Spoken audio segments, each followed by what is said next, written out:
Section 1. How to get out of the water when wakeboarding. You start out strapped into the bindings of the wakeboard. When done, you are supposed to be sitting in the water with the board horizontal, waiting for the boat to pull.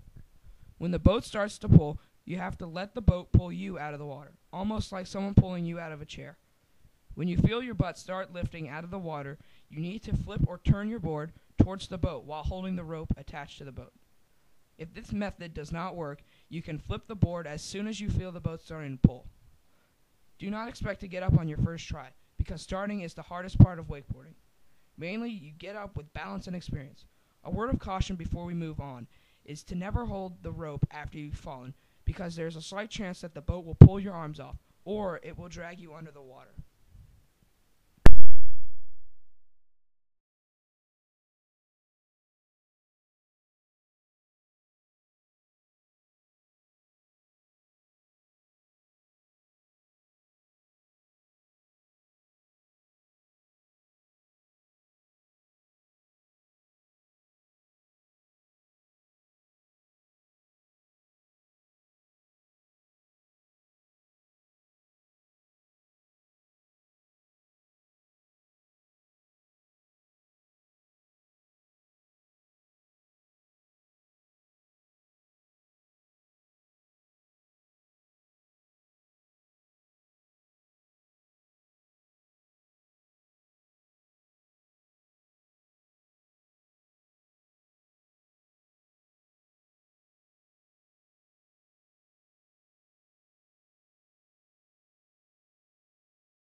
Section 2.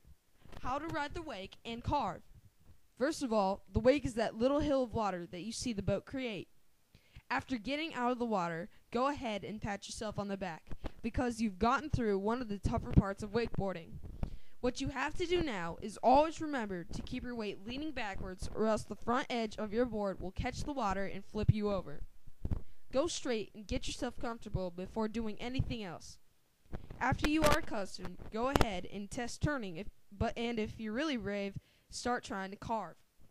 If you are regular footed, which means that you have your left foot forwards on the board and your right foot in the back, then to turn left, you will have to distribute your weight to your heels and lean back and use the pull of the rope to make yourself go left, while putting a lot of pressure on your heels to propel yourself left. You will then have to make your knees like jelly to absorb the impact after going over the wake. To go right is harder. You start out riding straight and you have to lean on your toes hard, but not hard enough to make yourself lose balance and fall.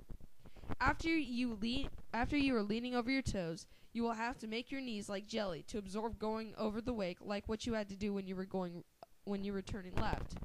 Keep applying pressure onto your toes and your board will start to go right, while making sure that you are also pushing on your right foot as well.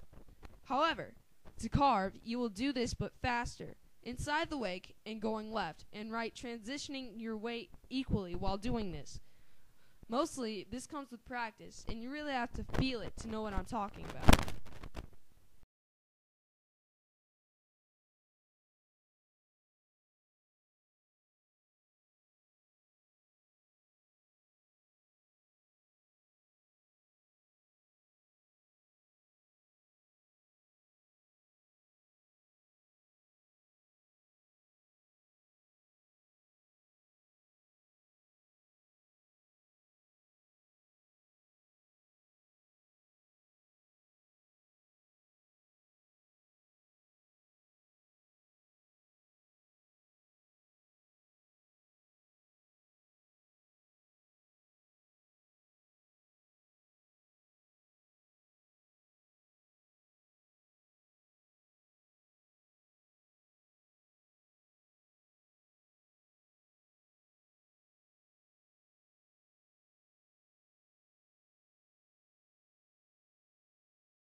Section 3.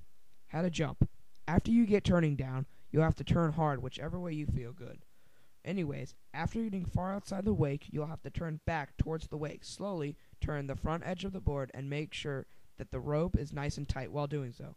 Then, after the rope is nice and tight, you have to go fast to the wake. Bend your knees and just as you make impact with the wake, you jump upwards with all the strength, but not so much strength that it would make you lose your balance.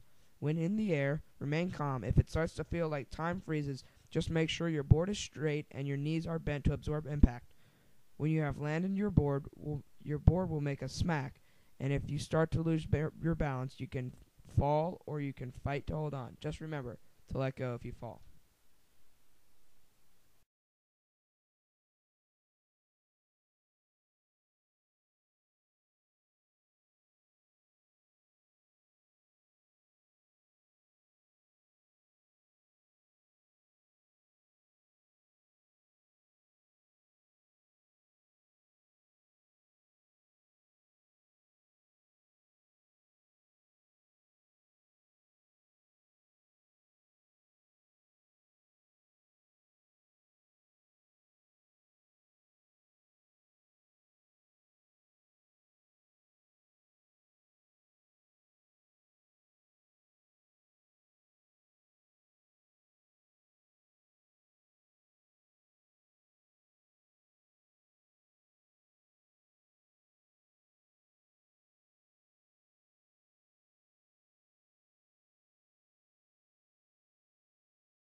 Section 4.